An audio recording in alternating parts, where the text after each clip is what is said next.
the Monday men's test with Nathan Buckley. How are you, Bucks? Morning, Gerard. How are you? I'm well. I feel like you've come in a good playful mood today, so I like it. Sort of. I'm philosophical. I think the games, saw Anzac Day and then went up to Canberra for the Dogs and Giants game. And that's the Dogs' performance is the one that sort of got me the most. And it's opened up my buck stops. Yep. And so the buck stops is for Victoria Police, made for more search police careers. And the question of system versus talent came to mind because, like, the comment about, like, the Western Bulldogs got a top 4 list, and I know that Amit Bain said that way back when, or a couple of seasons back, and that's been the flag that Bevo's been judged on. But it's system versus talent. I don't know if the Dogs had more talent on the field than the Giants did, but they picked them apart. After quarter time, they absolutely picked them apart. So my buck stops is the modern game more predicated, is winning football in the modern game is more predicated on system than talent. And I absolutely believe that, because you can be a moderately talented player in a good system where your strengths are highlighted and your weaknesses are buffered, versus an extremely talented player where I think you can't get the system and you can't get the rising tide lifts all boats of a good team where there's efficiencies and you're playing for and with each other. I think system trumps talent even more in modern football than it ever has. And you've gone further. You've given us a showcase style list. Yeah, in the last 5 minutes before walking, I think, well, it's got to be more than system and talent. So I've got system, talent, contest or competitiveness, contest. So system, talent, contest, experience, pressure, and basics. So 6 elements. System, talent, contest, experience, pressure, and basics. And I just threw those up, and you said you're going to have to put them in order eventually. Yep. And I have. I've gone contest is first. You need to be competitive and combative, and you need to be able to get your hands on the ball, whether it's in the air, on the ground. You need to be able to contest. System is 2 for me. Basics is 3rd. If you can't do the basics, if you fumble, or if you can't hit your targets, or if you can't take those marks, or if you can't stick the tackles, well, then it doesn't matter how good your contest and how good your system is. You can't. It's got to be underpinned by basics. I put pressure 4th, because if your basics are okay and you can pressure the opposition off their basics, well, then you're going to get more of the pill. I put talent 5th, and I put experience last. And that's I could have swapped that. I could have put experience 5th and talent last. And I just think that there's so many young blokes that are coming into the game that look like they've been doing it forever.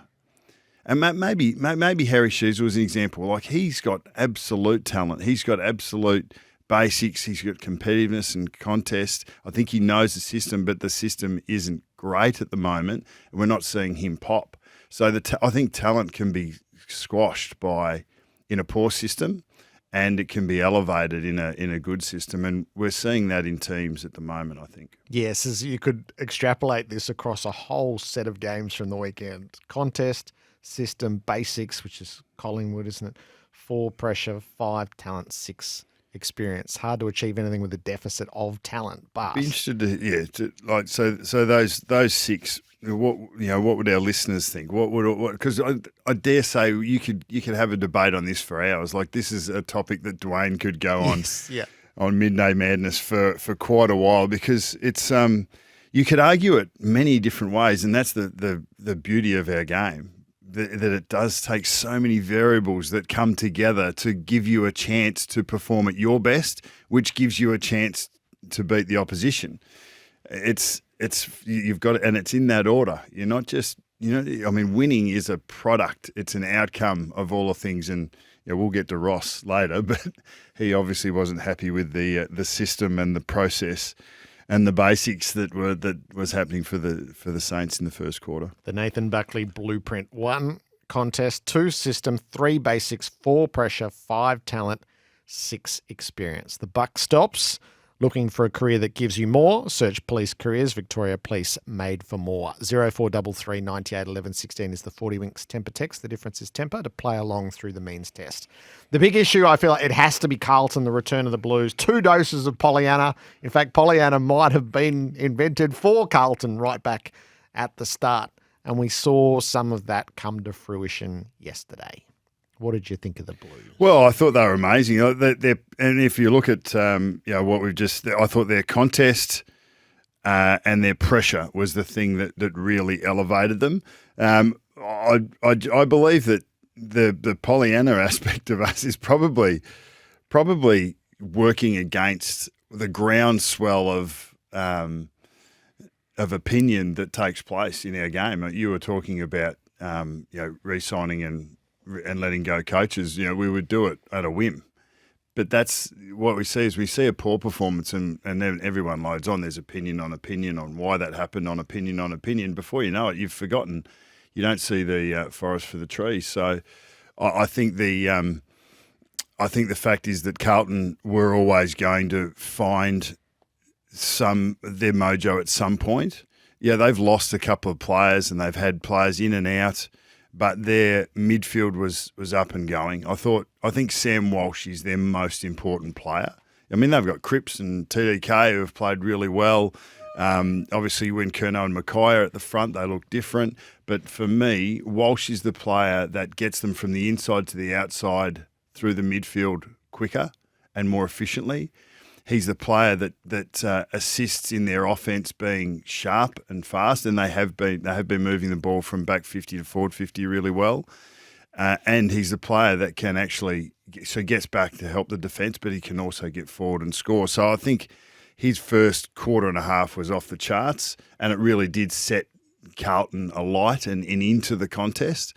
And I think after that, Chera is their most underrated player in my mind. Like he's had 2 really good seasons in and around his hammies. When he's played really well. He's been one of their most consistent elements. Hewitt is now a really consistent element. Their midfield is now asking significant questions. I don't know. I don't think Geelong were at their best. I agree with what Chris Scott was saying. They weren't, and they're quite young at the moment. But that once again, experience is ranked 6th in my buck stop, so that shouldn't be an excuse. But Carlton's pressure was too good for Geelong to be able to withstand yesterday. The story arc of Harry Mackay, as we've sort of all lived through it. Yeah, well, don't you love that? I mean, indifferent. His word, indifferent couple of months professionally, and he was alluding to, because the questions were laced with, tell us a little bit behind the veil, behind the professional aspect of it. And he actually used the word indifferent in his personal and professional life. So that's what we had seen, and that's where he had been. So to see him actually come out and play that type of game, and that's the type of game that we know he's capable of at the top end. And he felt, and he mentioned the word fun about 10 times in the interview post game about what it was like to be back out there. And if he can actually see football and being on the field as fun, and that smacks to me of some form of mentoring or therapy or conversation that he's had with a psych that has spoken about redefining what the contest is, redefining what the opportunity to play AFL football is. And if he truly believes in his heart and mind that he can associate that with fun, it's not always, it's not, like, professional sport is not always fun. It's not always easy. So it's not always going to be where you want it to be. But if you can associate it with that I'm going to get some great feeling out of this, that what I put in, I'm going to get out, and that it's going to be enjoyable, like it was for him yesterday. Well, then you'll put the work in, and you'll be more resilient, and you'll be able to withstand some of the pitfalls. But for him to be able to run around the field, hit the scoreboard when he needed to, bar one, and be able to go up into the second ruck row, I think he's been, credit to Vossi and to the coaching staff, to be able to manage a situation that would have been really difficult to manage, that they didn't have the reins on for the whole time, but to provide enough support and care for him to come out and do what he did. A bit like Carlton, Harry Mackay has lived a lot in the early phases of this season. So as we close off on Carlton, so you and I have different levels of expectation for Carlton. That's what I expect Carlton to be. They make sense in so many ways around the field when they play like that. Get to it. First scalp since June last year. Come on, get back to what it was. Yeah, I like you, what's the opposite of Pollyanna? But like when and Carlton aren't North Melbourne, when North Melbourne beat Melbourne, that was the outlier, and we said, okay, are they going to step up here? So what Carlton are capable of is what we saw yesterday, but that is still an outlier on the performance that we've seen in the previous 20 games. So that is the challenge, and it is the responsibility of that group, and for me, that top end has always been there, but the question still remains is, can you find the level often enough? At the back end of 23, I think it was, when they came with a rush, and it was built off the back of pressure and contest and the contribution of all. That's really what it was. And you can't underrate their defensive system, and their defensive system stacking up at the moment. So that is solid enough. So if you can defend, if you can lean back against the ropes while the opposition have their moment, but you can still stand and then come back at the opposition when it's your turn to go, that's a pretty powerful thing to be able to do. And Carlton are one of the top 4 or 5 clubs at being able to cop punishment and still not be hurt on the scoreboard as much as others might. So that gives them, they're always going to put themselves in with a fighting chance if they can maintain that sort of attitude. I feel like on paper the match of greatest intrigue was Canberra. You were deployed there for it. It wasn't quite the thrilling contest I imagined we were going to get, but gee, did we get some material out of it to chew over, beginning with the Bulldogs, who, watching that third quarter, simply had to go in PFI, preliminary final integrity. Look, I thought they were phenomenal. I thought they were good things going in, even given the dearth of experience, and just looking at experience, sometimes you can have too much or too little. So if we're talking, it's not like experience doesn't always mean that you've played multiple game, or a negative experience is not always that you've played that you haven't played enough footy. But these kids are they're just getting the job done. And the courage of the coach to let what we would see as, Liam Jones, experienced player, been there, done that. We're quite young at the moment, so we might need to leave that experience in. No, we believe we've got a young kid who's done his time, who's ready to go, and we are going to give him the responsibility. It doesn't matter against who his direct opponents might be. It matters that we think he can do the job, that we think he can drop into the system, that he's going to be supported by the other players around him, and then he's going to get it done. So Jed Busslinger comes in and plays his first game and looked pretty good, positioned well, was relatively clean, got exposed in a couple of contests. Who isn't? But that's just another of a handful. Dolan, Cleary, Fraser, who has just played his 20th game of footy. We're looking at a player who's played his 20th game of footy. He's been the highest-rated player in the field the last couple of weeks, with Bontempelli in the side. Sanders, who just played his 20th game of footy and looks great. Hines as a sub. Davidson off a wing. And then you've got Karmas, Bramble and O'Donnell, who have all played less than 40 games. Then you've got Harms, who was moved on from his initial club. Then you've got Kennedy, who's been moved on from his second club and is now at his third. Then you've got Lobb, who was discarded from 2 clubs and now is at his third.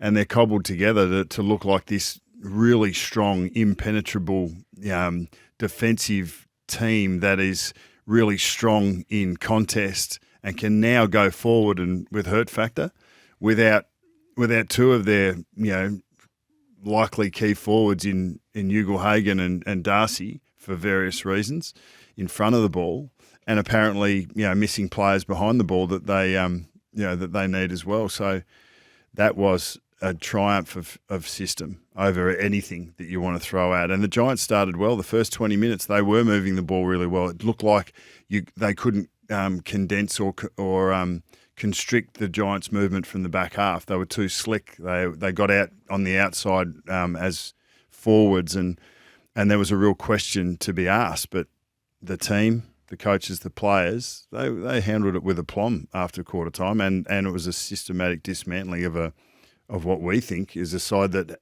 has passed the PFI, that is going to be a top 4 side. The hurt factor that they were able to muster, kicking 17 goals, first time out without Darcy, was so interesting. Yeah, and it was a really slippery night. So we were at pains in the call to try and to communicate to the viewer that it's a really slippery night. It's not raining, but it was dewy, and getting the ball off the line was going to be difficult.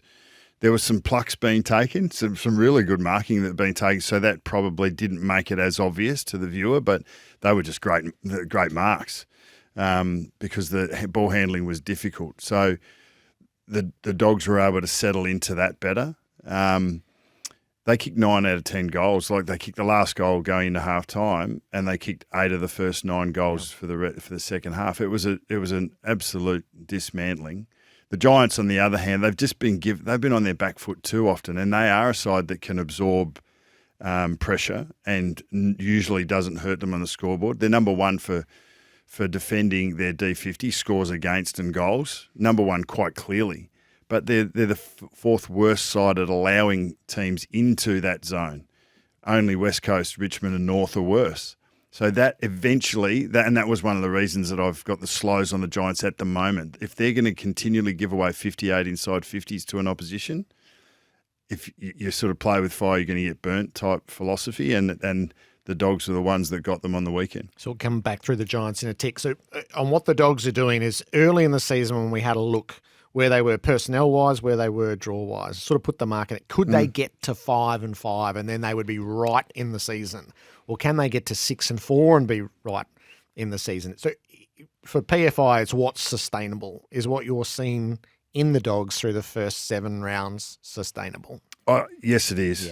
Yes, it is, because it's a system-based process. They haven't relied on Marcus Bontempelli. Now, he's come in, he's played 70% the first game, and he sat out after 3/4 time the next. But their midfield is so deep.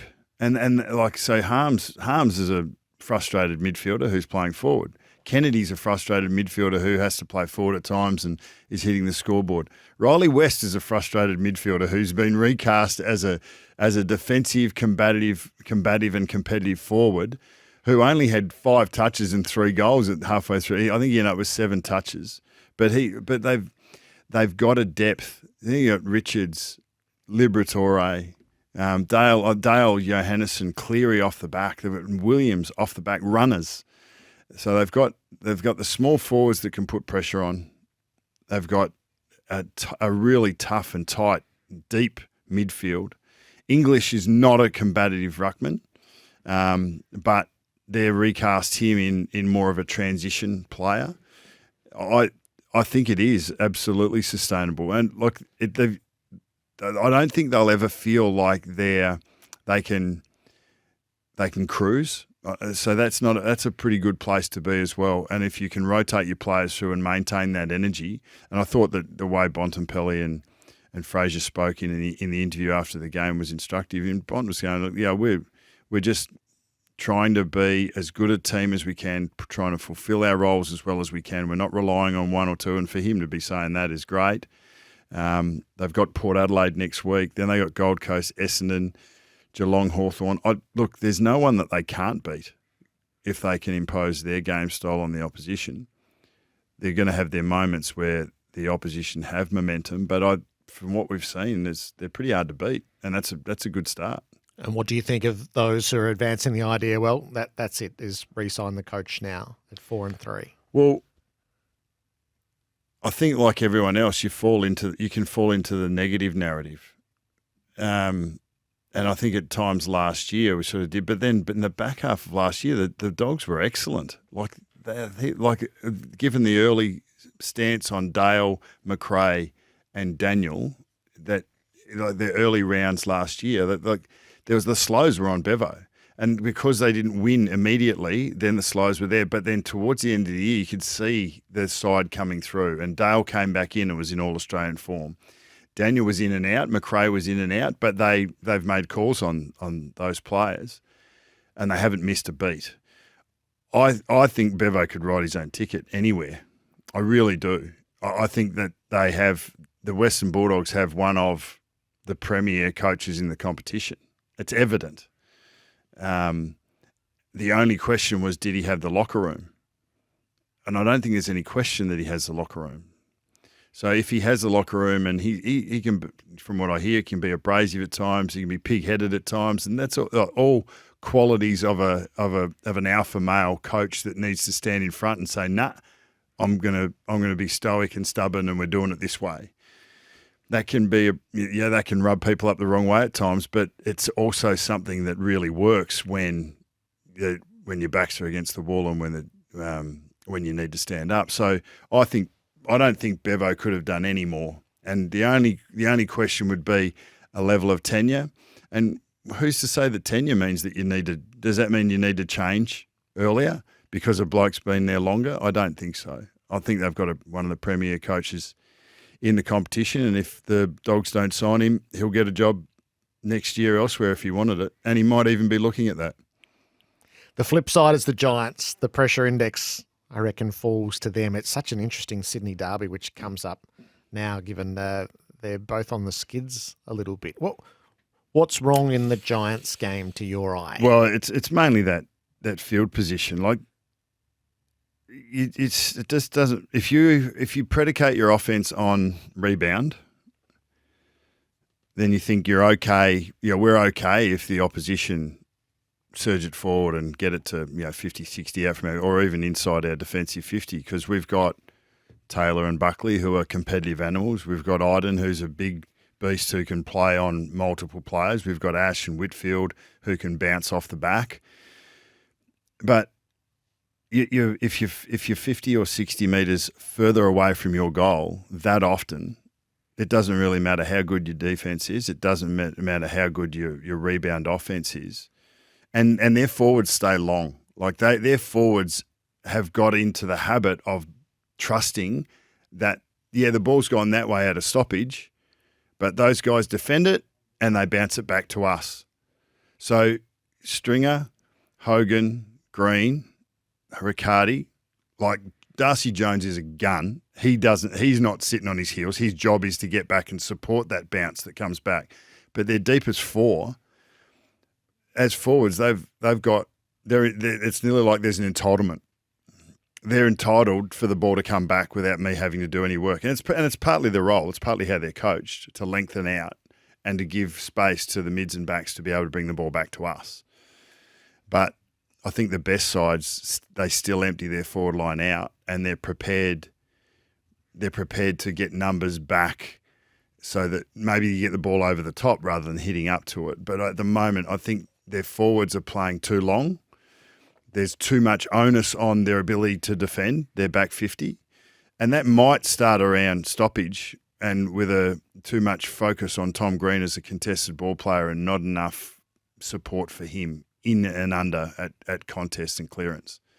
So there's probably two or three things there that I think that Adam Kingsley will be looking at. First is field position. They want to go forward more than they've been going and hold the ball there more often. And I think that's got to be maybe it's personnel that needs to be shifted to support Tom Green in more, or Finn Callaghan needs to get a little bit more inside. Or Callan Ward probably needs to play a little bit more inside, so that they do miss Brett Daniels. So there's a few little things in the mix there, but all making them a bit vulnerable at the moment. Salvageable in the short term?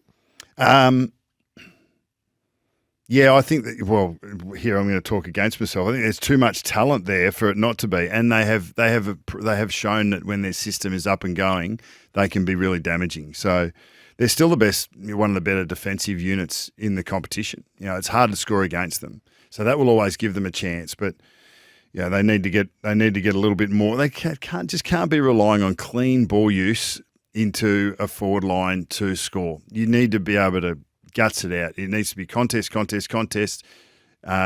scrub one through. And they haven't shown that haven't had to show it in the first 5 or 6 weeks that much.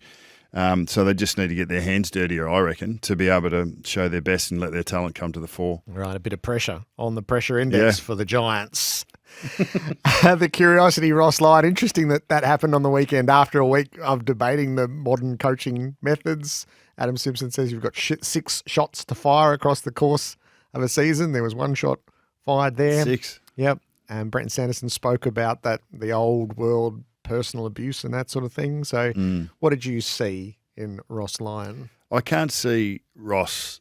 I tried to lip sync what he was saying at quarter time. There was a couple of heads in the way, so he couldn't get it. But I can't. I obviously I think it's a manifestation of frustration in the coach of and for the playing group that he knows has got more in them that he got out of them in that 30 minutes. And it might be. It sounds like it's quite specific, and the first crack boys picked it up sort of last about. Yeah, the first possession to clearance, that's out of a stoppage. But it might be any time that you have the ball in your hands and you cannot cope with the pressure that is being exerted by the opposition. So what you've got this the ball winning was thereabouts. They were -9 contested possessions for the quarter. But you've got the ball in your hands, but then you cough it up. And if you're coughing it up, well then you get a 24-6 inside 50 count for a quarter, and it might have ended up being you might have still gone 8 forward your way and make it 14. 8 comes off the opposition, makes it 16, and then you get a 16-14 quarter for 8 cough ups through the midfield, and he was clearly directed at his mids, not the stay forward midfielder. I think that's really about the fact that. Maybe you've got a midfielder who's shooting forward to try and outnumber and to pressure the opposition in St Kilda's forward half. And as soon as you've got one spitting forward and you don't look after the ball, well, then he's offside. So then you're opened up coming back the other way. So if you go in with specific strategies and the players can't or won't execute it, well, then the coach responds. He didn't predicate that. It wasn't something that he knew was going to happen 45 minutes earlier in the lead into the game, but you've got to respond to what you're seeing. You have a choice of your response, and that was quite sharp. Bit of shock therapy? Yeah, potentially. Well, he obviously had players that he thought weren't mentally tuned up. So he thought that they hadn't gone in with the necessary aggression and focus that they needed to, as evidenced by what he saw in the first 25 minutes. I think that if we were to sit and watch the game and to play it back and to have a look at situations, I thought that they got, specifically if you're talking about technically, I thought that their centre of gravity was always really high, the Saints, compared to the Lions. So they were always high, and the Lions were going in harder and lower, and they were closer to the ground, which means you change direction better. I thought the Saints got a little bit windy, a little bit high, loopy handballs, errant handballs, getting rid of it because contact's coming half a step earlier than you might have otherwise if you're bracing for contact and you're a bit lower and ready for it. So I just thought that the lines were harder and tougher, lower, and cleaner than their opposition. And go back to the buck stops. I mean, that is. For me, that is part of the contest element. That's part of the pressure element of what you need to bring. And the Lions were much better than the Saints, and that annoyed Ross. So we get a look at St Kilda on Friday night footy against Fremantle and all the added attention that comes with that. The debate for New Vision Clinics, Keyhole Laser Vision, Next Generation Technology. The 3-match suspension for Paul Curtis. Oh, actually, that was the. Flip my categories. It's all right. I'll straighten them up a bit later. How do you see the Paul Curtis tackle that leaves Sin with concussion? We've had some. I've always been on one side of it that you can't legislate to take head contact out of the game. We saw. I don't know if has anything come from the Tom Green, Joel. No, that's clear. Fraser, right? So that's clear because that's poor technique by the young fella. And he does a lot right, but he dropped his knees and left himself exposed. And Tom Green's technique, I thought, was pure. But if he'd have knocked Joel Frazier out in that, there would have been something to answer for, wouldn't there? No, I think it would have come back the same way. Really? I think the markers of what Tom Green did, hands on the ball when contact was made, I reckon the precedents within the system had me confident in the moment that happened that he was okay. And there was one Stocker on Lohman. Yeah. What's had happened with that? No, that was clear as well. That had the similar aspect. Stocker over the hands to the ball, doing nothing but competing for the ball. Body's out of shape, head into the side. And Do we expect to get anything out of McGovern-Watson? yes. You think there'll be something come out of that? Yeah, he ran straight past the ball and clattered into him. So he's got no play on the ball. But his head, but there was no contact to the head. I reckon there wasn't there? Oh, not to my So eye. it will all swing on what the replay shows on that front. If there's no contact to the head, he'll be fine. But if he's coming Really? to bump and made contact to the jaw, as Watson said on the field, then he's going to get suspended. Yeah. So when it relates to the Paul Curtis tackle, I think that it was a chase down tackle. He effected the tackle well. It'll be a free kick against because he ended up landing into his back. He wasn't able to turn him. But the momentum, I think it was both sets of feet got caught up and they fell forward. And I don't think Curtis was over the top in his aggression at the tackle. I don't think he was over the top at trying to drive the head into the ground or trying to drive the player into the ground. I think he laid the tackle. They both lost balance, and he landed on top of the player who was tackling. How accountable is he to that? You know, should he have been able to turn him? Well, I'm pretty sure he didn't want to give the free kick away. He would have been trying to turn him. But see, and I've loved his attitude. I've loved his intensity at the contest, his finish. Like he's been a shining light for North. And some of his tackle pressure has been awesome. I'd hate to see him. Like I think put it in the young. Like yes, Josh Sinn has been concussed. He's had to leave the game. Port Adelaide are hobbled in some way. And you know, if you're a mate or a family member of Josh Sinn, you'd be thinking, well, he needs to pay the price. But I think if you're looking at it from a neutral perspective, what's Paul Curtis to do? He's playing the game of footy. You go and stick a tackle. You play it with ferocity and intensity, but he wasn't trying to hurt. He was just playing the game. So I don't think that he should be penalised for that. All right. So the test case last year was Bedford on Taranto, got the 3 weeks. It got ratified by the tribunal as 3 weeks, but then it got beaten at appeal on an error of law. So not about the football action. It got beaten on an error of law. So that's the vagary inside the system. So I'm really interested by tomorrow night's hearing. But I don't think the system is fair to players that are playing the game as it. I understand the medico-legal aspects and trying to avoid being accountable and responsible for potential down the track medico-legal issues that the AFL don't want to be responsible for, don't want to be accountable for, and you've got to look after the players on their workplace, which is on the football field. I think the AFL have done a pretty good job with it, but I think the system that we are applying, I think when you look at Curtis, I don't think there's any way that he should be suspended. If we look at some precedent and we look at the system that's been written up, then maybe he has to be accountable. But I don't think that system is right. I don't think what has been written up is correct. It doesn't account for acceptable football actions and negative results from those acceptable football actions. It goes from result back. And we took intent out of it a long time ago, but we should. Now it's what a reasonable player would do. Yeah, so it only has to be careless in this scenario. What would a reasonable player do in Paul Curtis's situation? Like if we want to put that there as the benchmark, well then let's prosecute that consistently, and it really doesn't matter what the system says. Go up in front of a tribunal, and I think North will challenge this. Go and ask what would a reasonable player do in Paul Curtis's position. What other alternatives does he have? He doesn't not play the game, not lay the tackle. That's not a reasonable alternative. That's the debate. Well, let's find out what comes back. It'll be really interesting. Bucks, that's Steen Cox. The unanswerable question is how deep in the hole are they? What are you seeing in Sydney? Well, they're 3 games in the hole to be precise. But I thought the game on the weekend. Have you ever seen slap fighting? Yep.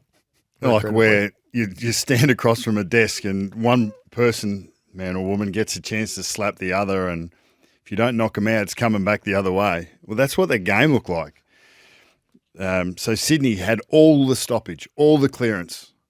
So they've stood up there, and the Swans, the Gold Coast have copped the Swans' best slap, buckled at the knees a little bit, but just stood up. And then in the second and third quarter, it was the Gold Coast's time to do it, and they dominated clearance, and they dominated field position, and then they just knocked them out. So the issue for me with Sydney is if you want to play that way, like when it's going your way, you can make a difference on the scoreboard. Clearly, when it's going all the opposition's way, it's difficult to defend, but they just can't hold up at the moment. But when the game's in balance, they're not quite. There's going to be, when you play against a really good opposition, and I think the Suns are now a really good opposition, even though they are having those quarters. They are having those moments when they themselves are in that slap fight mentality where, we'll just take your best shot and then we'll throw you our best shot back at you. But the Swans, you'll often find yourself against the best teams where contested ball, there's not much difference in contested ball. There's not much difference in clearance, and the ball will go forward and back a little bit. And there will be a balance of offense and defense and transition. How can you be more efficient in both phases of transition? And how do you defend well, and how do you score and just grind away at the opposition? I haven't seen enough of that from Sydney. I think they are missing some of their top end talent, but then again, using my own argument, I think the system isn't quite as consistent. Their efficiencies across the 4 quarters, we haven't seen them really play a solid 4-quarter game, maybe against North Melbourne. We've seen good patches and we've seen poor patches. So the challenge is, where do you come from philosophically? Do we improve our best, or do we want to hedge our worst so that we can defend and we can hold up when the opposition have a run on? And I think you want to do both, but I think that Swans need to focus on the latter. They need to be able to hold up and prevent the opposition from scoring against them when they haven't got all the clearance, when they haven't got all the field position. They're biting off a little bit more than they need to, like the McInerney skill error, like just these really simple, basic skill errors that just allow their opposition to stay in the game or to give them a little bit of hope. They're making some really rookie, sort of silly sort of errors in contest or in disposal that give their opposition a look, and the good teams aren't going to let you get away with that. I had the best bit as the Suns' third quarter, 6-6 to 1 behind. I thought there'd be no topping the Bulldogs' third quarter, and then I saw the Suns' third quarter and said, "Oh, that's probably the best footy of the weekend." Well, we've got to give them credit. I mean, they didn't come out firing; they were smashed, and Heaney and Warner were on top of their game. Grundy was dominating Wits. Rowbottom was dominating Rowell. There wasn't a redeeming feature in the Gold Coast first quarter at all. Collins got hit, was hurt, got turned around. McAndrew, there was nothing there. Like John Noble took a couple of marks on the goal line to save goals. It could have been a lot worse. I thought that for them to, I thought Jared Witts was a big part of it after quarter time. The next couple of quarters, he dominated Grundy, and then they dominated clearance. But, they've got such scoring power forward of the ball. I love Bailey Humphrey. He's a young fella who is, we talk about low touch, high hurt sort of players. He's right up there in the competition. Ben Long's obviously been as consistent as anyone in the front half as a medium. Ben King is probably as damaging a tall forward as there is in the competition. They've got a lot. Tuke Miller's been running around in the front half as well. So they've got a lot of hurt factor. And they, 18 entries for 6-6. That's a great scoring rate, and it's a great goal rate. Swans just weren't able to withstand that weight of that weight of ball coming forward and the quality of the forwards that they had to defend against. What did you think of the Jason Horne-Francis shenanigans? So he is going to have to play against North Melbourne his whole career, and that's going to be the centre of things for as long as living memory is for all of those players. He's going to have to find a way to deal with it. I was watching it thinking about, so I put it as Buckley's chances. The way you framed Wednesday around, you've got this much bandwidth to deal with issues. He took up a lot of the coaches and the leaders' bandwidth within a game that was getting tighter and tighter. That was the little bit that I saw and go, do you actually want everybody's attention being on trying to calm one player down where the good of the many outweighs the good of the few? You don't, and it's difficult when it is one of your high performers as well. And you're right, there are going to be issues that aren't going away.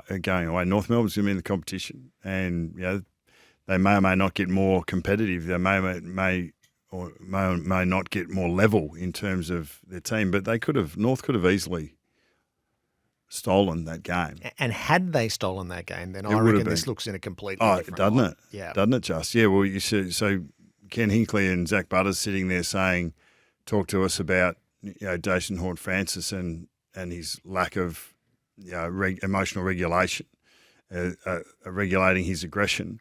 They wouldn't be saying, oh, yeah, no, we prefer to be able to pull it. Well, they might actually say that, but they'd be a whole lot more chastened and disappointed than they were in the end. So this is one of those lessons and the points situations.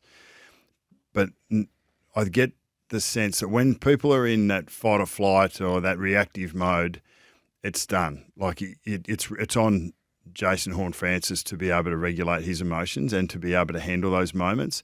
Yes, the leadership around him and his teammates can sort of support him and try and put or even slap him back into line, but it's going to be his decision to make on how he handles that. And it's probably it's a deeper conversation about how he regulates his own emotions and what his expectations are and why he's playing the game, what's the purpose that he is going out onto the football field for.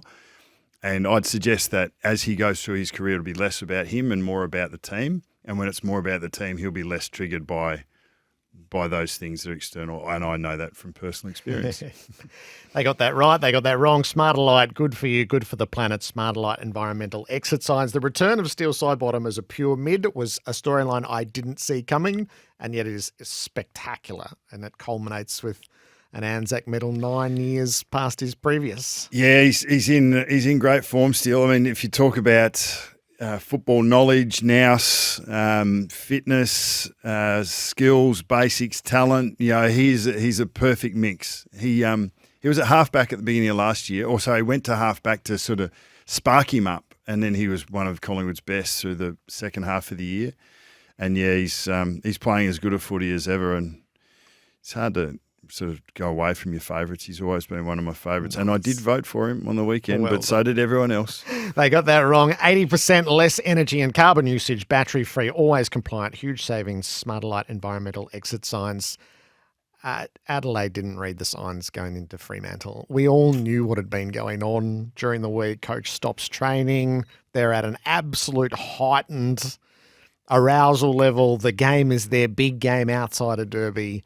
And they just got mugged. And the disappointment from the coach, Matthew Nix, in the aftermath was really clear, is we should have been ready for that. We weren't. And he was having that. People wanted to placate him with positives. No, I'm not having any positives. It's not. I really did quite like that. Seedings to come as we bring the round 7 means test to its full fruition. What say you, Nathan Buckley? Right. A little shuffle? Yes, I'm putting the Dogs in to 4.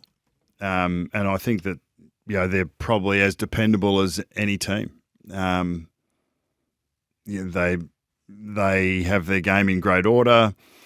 They've got a few out. Whether they get back or not, I'm not as concerned about that because I think their system and their efficiency is excellent. I've got Geelong have dropped down to 3 for me.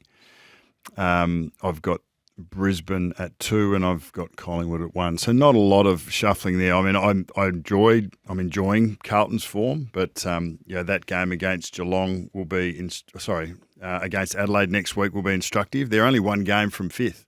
Their percentage is 122, and they're they're one of the best defensive teams in the comp. They're sitting at fourth or third actually, for third for defence points against. So they're doing really well. But GWS didn't like what they're doing, so I've dropped them out. I just think they're not. They've got to own more field position and be more efficient with the talent that they have at their disposal. Yep. Nigel emailed me. I don't reckon the final siren had even gone before he emailed me threatening me if I put Carlton into the seeding, so I'm not doing that. But you're not? I got Carlton because of Nigel? Yes. Yeah, I got Hawthorn at 4. Yep. I've put the Bulldogs into 3. So I had that play-in game. The winner of the Giants and the Bulldogs was going in as long as somebody lost and Geelong lost, so they're out. So Hawthorn 4, Bulldogs 3, and I've just kept Brisbane at 2 and Collingwood at 1. Did you have Geelong in last week? I did. I had them at 4. But for the second time this year, they lose and slip out. Mm-hmm. You're hard on your own team, aren't you? And we'll see what happens next.